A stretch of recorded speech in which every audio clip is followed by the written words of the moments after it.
everybody, Larry Lawton here. Do I have a very important video for you to watch today? And it's about, I'm gonna say it's about assisted suicide, or I'm gonna say it's about an incident that happened here in Florida that is assisted suicide in my eyes, but could be a first-degree murder. Before I get started, please check me out on YouTube, member programs, check out my merch, check out the cigar, crookeddiamondcigars.com. Get all the links. Check out You Wager. They're a great place to go.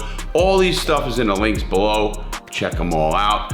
And you'll be surprised at how good that stuff is. I'm gonna get right into a video because it touches me, because I take care of a 90-year-old woman who's my mother. People who know me on the channel know how I talk straight, and things that happened to me from in prison, and even me thinking about suicide in prison. And seeing somebody commit suicide in prison, in fact, there were a few friends of mine that committed suicide, and it touches me to this day. Is suicide viable? Is it, you'll read a lot where suicide is very selfish because you're leaving the people that you love away, and a way to think that they could have did something else. And I do understand that immensely. But let me give you the incident I'm going to be talking about. Just a few days ago, here in Central Florida, in Daytona Beach, at Advent Health, a 76-year-old woman went into the hospital and shot her husband and killed her husband, who was 77 years old, and then had a standoff with the police. When I say standoff, I don't know if it's really a standoff. She wouldn't drop the gun. They had to put a hospital in lockdown. They had to move people, which is all, maybe it was overkill at this situation, but you never know in today's world with all these killings going on all over the country. In fact, in the Monterey, California incident, they just find out today, I think it was, that the guy killed himself, and he was 72 years old in that mass shooting. So I don't think an old person can't do it. So this woman goes to the hospital. The husband was terminally ill. I don't know where you stand out there, and I hope you know how I am. I'm gonna tell it straight. I don't know what I would do. If I had a terminal illness, I would not want my family or my friends to have to take care of me. And would I take my own life? Absolutely. And I tell it like it is, and I'm not gonna sugarcoat that. I do not wanna be a burden on people. I don't wanna be a person that can't wipe his own ass and can't take care of himself. And don't get me wrong, I am not here looking at people and say, go kill yourself. Please, please don't anybody even think that. This incident happened in Daytona, Advent Health. This woman walked in, and they had an agreement, is so far the story. Her and her husband had an agreement. He was gonna kill himself, but he couldn't do it. He was too weak, physically weak. Not that he was weak of mind. He was weak, physically weak, he couldn't do it. She ended up doing it and killing him. And then she was gonna kill herself, but didn't have it in her to kill herself, which I understand as well. Putting a gun to your head is not as easy as you think. Putting a rope around your neck would be easier, or taking a bunch of pills. If you took 50 Oxycontin pills, believe me, you're gonna go to sleep. And I'm telling you, I have thought about my life. I am not a young kid anymore, and I've thought about my conditions with my serious back injury and my other health issues that I have. Although everybody asks all the time, I am losing weight. I am feeling the best I've ever felt, to be honest with you. So please don't think that way. I'm feeling stronger. I'm back and doing a lot of stuff, and I'm feeling as best I can. I really am.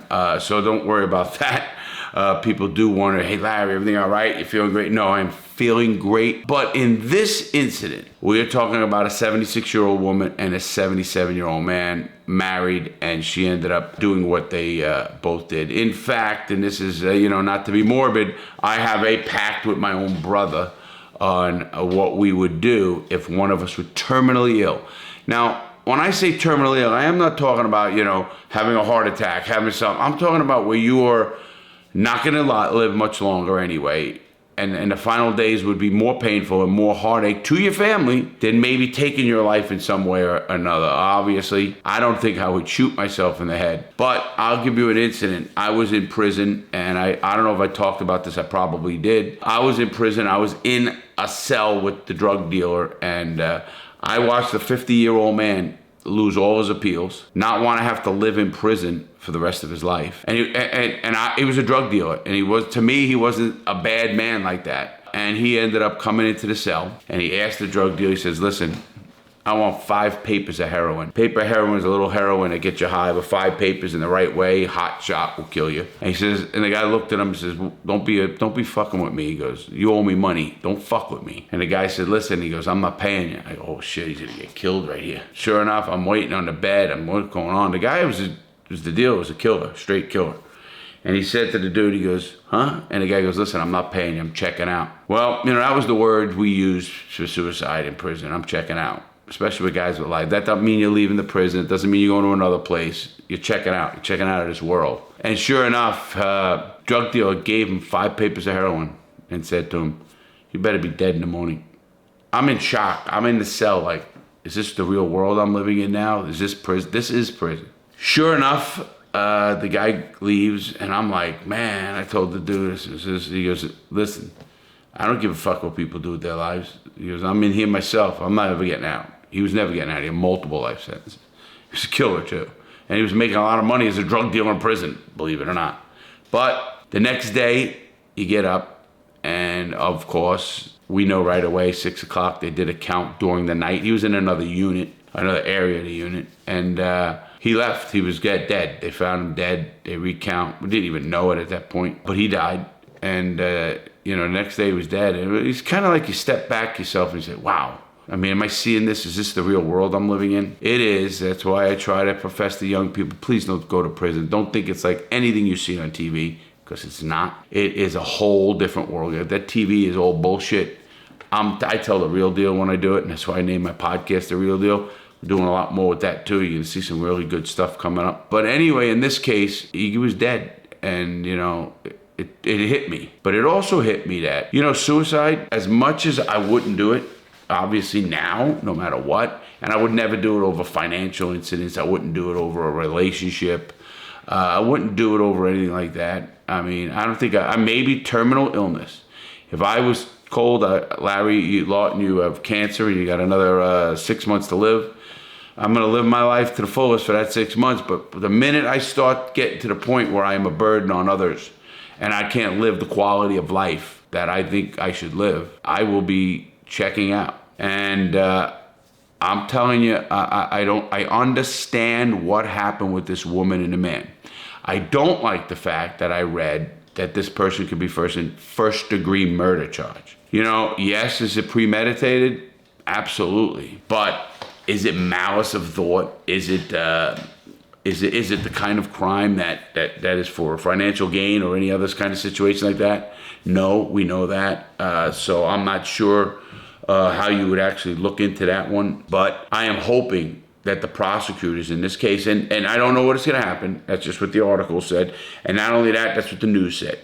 The news interviews a doctor that gets in lockdown, and they're making it more dramatic than it seemed. I was rounding in the emergency department when a announcement came on the overhead speakers saying code yellow. Yellow is not something any of us have ever heard before, so people are looking on their badges to see what that even means.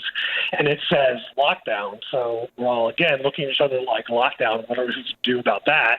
And then another 10 seconds later, another alarm goes on saying code silver, shelter in place.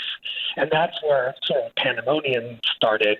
Yes, I'm not saying that's not all true, but I'm also saying that we have to take this situation and say, what is going on? People are living longer and they don't want to be a burden. I don't want to be a burden. Medical care is important, but it's, just to prolong a life that we don't, that God wants to take it. I'm not a God guy. You guys know that. Or whatever. It's time to go. It's fucking your time. And all of a sudden, we're trying to prolong that for whatever reason, because medicine can do that. I don't know if that's right. I hope you guys answer some of these. I've been answering more and more comments because I want to know what's going on. I want to know what you guys think. I want to know about the Andrew Tate. I'm actually doing another video on Andrew Tate with a perspective from a woman. And a woman's view on Andrew Tate. And whether we agree or not, I'm going to put it up and I'm going to do the whole show the way I think it should be done. Because I've been looking into that case more.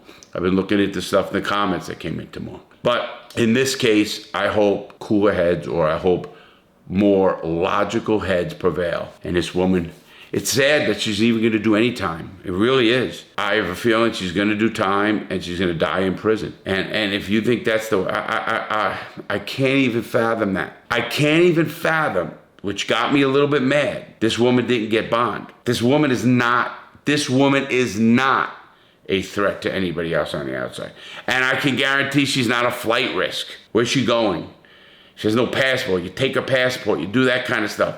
But this woman does not deserve to have no bond. Unless they have her in probably maybe a medical ward or a psych ward or somewhere where they think she might kill herself. But you can kill yourself any way you want.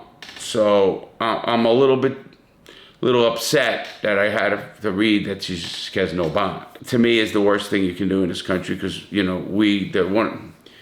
reasonable bail and bonds, part of the Constitution, part of the Bill of Rights, the first 10 amendments to the Constitution. So it's a right to reasonable bail. Didn't say no bail. I don't know what's going on, and I hope these people don't want to just glorify what's going on with them. And I will tell you what, I'm going to follow the case, and I will try to keep you guys advised. Do I think anybody deserves to be killed? Of course not, but I don't think this is a murder in the sense.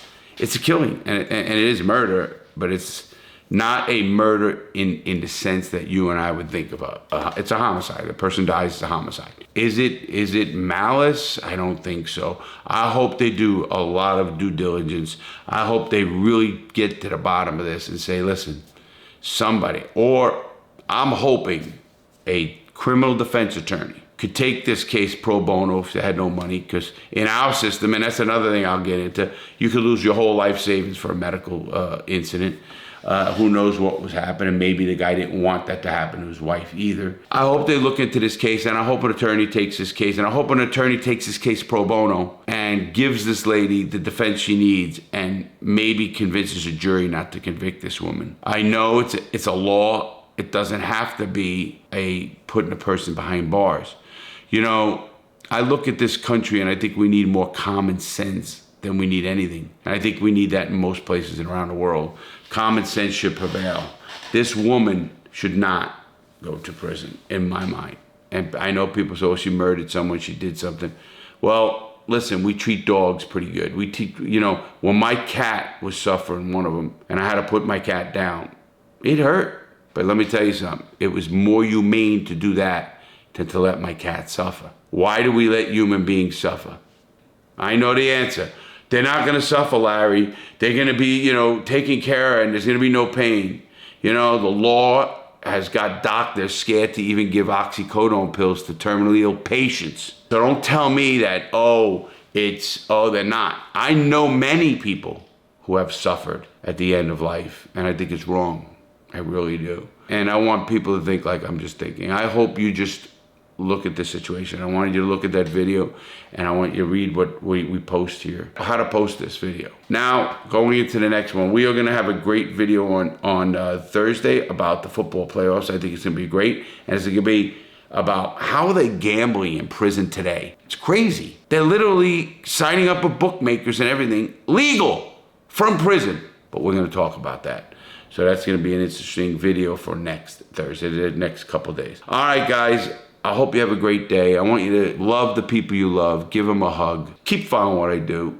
We need people to open their eyes. We need people. And I want to thank you all for your support, your subscribing. Hope you put your notification on, hit that little bell, hit the notification, pass the word on what we do. And I really want you to check out what we're doing for this Thursday. It's amazing. YouWager.lv is going to be one of my guests on a podcast. They're going to be great. So we're going to start promoting a little bit better. Have a great day. Check out my book, my cigar, YouWager.lv. Check out Gangster Redemption. Check out my cigars. They're going great. I love those. Have a great day. Please make good choices, everybody. Please have a great day. Stay safe. See you Thursday.